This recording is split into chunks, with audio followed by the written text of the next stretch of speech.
ಆಸ್ತಿ ತೆರಿಗೆ ನಿಯಮಗಳಿಂದ ಬೆಂಗಳೂರಿನಲ್ಲಿ ಬಾಡಿಗೆದಾರ ಮತ್ತು ಮಾಲೀಕ ಇಬ್ಬರಿಗೂ ಕೂಡ ಬರೆ.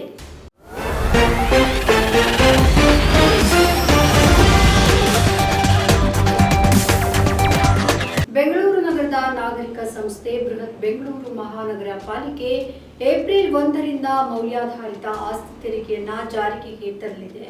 ಈ ಹೊಸ ಆಸ್ತಿ ತೆರಿಗೆ ಜಾರಿಕೆಯಿಂದಾಗಿ ಮನೆ ಅಥವಾ ವಾಣಿಜ್ಯ ಸ್ಥಳವನ್ನ ಬಾಡಿಗೆಗೆ ನೀಡುವ ಮಾಲೀಕರಿಗೆ ತೆರಿಗೆಯ ಹೊರೆ ಬೀಳಲಿದೆ. ಬೆಂಗಳೂರು ನಗರದಲ್ಲಿ ವಸತಿ ಮತ್ತು ವಾಣಿಜ್ಯ ಉದ್ದೇಶಗಳಿಗಾಗಿ ತಮ್ಮ ಆಸ್ತಿಯನ್ನ ಬಾಡಿಗೆಗೆ ನೀಡಿರುವ ಆಸ್ತಿ ಮಾಲೀಕರಿಗೆ ಹೆಚ್ಚು ಹೊರೆ ಬೀಳಲಿದೆ.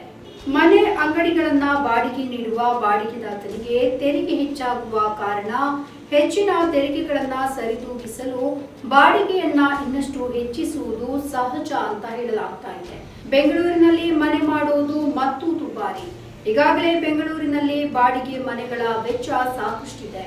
ಬಾಡಿಗೆ ಬರೆ ಎದುರಿಸ್ತಾ ಇರುವಂತಹ ಬಾಡಿಗೆದಾರರಿಗೆ ಈ ಹೊಸ ಆಸ್ತಿ ತೆರಿಗೆ ನಿಯಮ ಇನ್ನಷ್ಟು ಹೊರೆ ಬೀಳಲಿದೆ.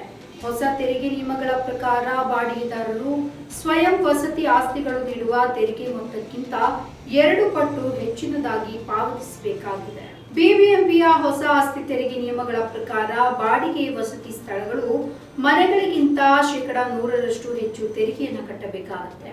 ವಾಣಿಜ್ಯ ಗುಣಲಕ್ಷಣಗಳಿಗಾಗಿ ಅಂದ್ರೆ ಮಾಲ್ಗಳು, ಹೋಟೆಲ್ಗಳು ಮುಂತಾದ ಅಂಗಡಿ ಮುಂಗಟ್ಟುಗಳ ತೆರಿಗೆ 3ರಿಂದ 5 ಪಟ್ಟು ಹೆಚ್ಚಾಗಿರುತ್ತೆ. ಬಾಡಿಗೆದಾರರೇ ಅಂತಿಮ ಬಲಿಪಶುಗಳಾಗಿದ್ದಾರೆ.